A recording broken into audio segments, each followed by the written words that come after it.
إنا لله وإنا إليه راجعون الله ونحرسته فؤاد محمد فره oo gudoomiye xisbiga mucaaradka ee u ciiday gobolka Togdheer ayaa habeenimada xalay askaran loogu sameeyay magaalada Burco ee xarunta gobolka Togdheer askani qaran waxa ka soo qayb galay badiba mas'uuliyiinta ugu sarsareysa xisbiga mucaaradka ee u ciid mas'uuliyiin iyo marti sharaf kale waxayna mas'uuliyiintaasi gabi ahaantoodba halkaasi uga marakaceen inuu Fuad Maxamed Furre ahaa shakhsi dhowrsan isla markaasina ka shaqeyn jiray arrimaha bulshada waxayna mas'uuliyiintaasi uga tacsiyadeen eheladii qaraabadii iyo waliba qaranka jamhuuriyadda Soomaaliland uu ka baxay Fuad Maxamed Furre waa geeri naxdin leh oo qabdin weyn oo gobolka iyo ummadda reer Soomaaliland ka baxay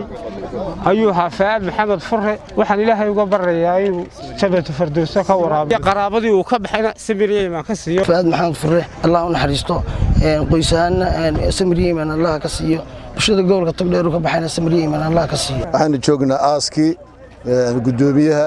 gobolka Togdheer Fuad Furre marka hore waxaan Ilaahay uga baryaynaa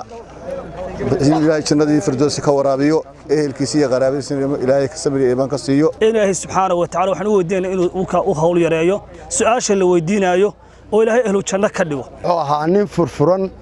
nin firfircoon nin degan nin dul badan nin xalqaad badan nin degan buu ahaa oo furfuran oo bulshaawiya oo aan meel allaaliyo meel adduunyaha meel aad ka dhaliishaa aanay jirin inna lillahi wa inna ilayhi raaji'uun aniga ka wakiila gudoomiyaha xisbiga u cid madaxda xisbiga u cid hoggaanka xisbiga dhammaan xisbiga xubnihiisa meel ay joogaanba iyo ummadda reer Soomaalilandba waxaan tacsiyo u diraynaa gudoomiyihii gobolka Togdheer ee xisbiga cadaaladda iyo daryeelka oo aynu maanta hadda aaskiisa joogno Ilaahay subhanahu wa ta'ala naxariistii jannaha ka waraabiyo kullu nafsin daa'iqatul mawt waxa halkaan ku aasaynaa Fuad Maxamed Furre gudoomiyihii gobolka ee xisbiga cadaaladda iyo daryeelka u cid anigu intii dambe aad baan isugu dhaweynay oo wada shaqeynaynay daraad baa isugu kay dambeysay Ilaahay ha u naxariistee wuxuu ahaa nin aad u qalbi fiican nin wuxuu ahaa naxariis badan nin wuxuu ahaa halkaad u dirto aad kaga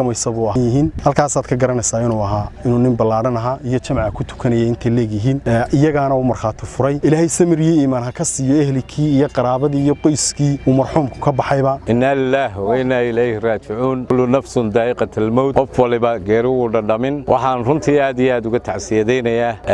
eheladii iyo qaraabadii iyo gobolka Togdheer khaasatan magaalada Burco iyo xisbiga u dhammaantood waxaad runtii mas'uuliyiintii ugu horeysay waa tilmaamtay qiimaha uu noogu fadhiyay waxa weeyaan xubin aanan runtii ilaawi karin tii Ilaahay baa timi Ilaahay naxariistii janno ha siiyo waa u ducaynaynaa ehelkii iyo qaraabadiina waxaan Ilaahay uga baryaynaa Fuad anagu kuma tilmaami karayno qof caadi ah qof qaran buu ah Ilaahay qaranka oo dhan samri iimaan Allah ka siiyo iimaan Allah ka siiyo Maxamed Furre gudoomiye xisbiga u ciiday gobolka Togdheer Fuad wuxuu ahaa shamac ka soo baxay gobolka Togdheer siyaasi buu ahaa daayir mustaqbal fiican leh waxaan ka tacsiyadeynaynaa dhammaan ehelkiisii iyo qaraabadiisii waxaan si guud uga tacsiyadeynaynaa dhammaan qaranka Soomaaliland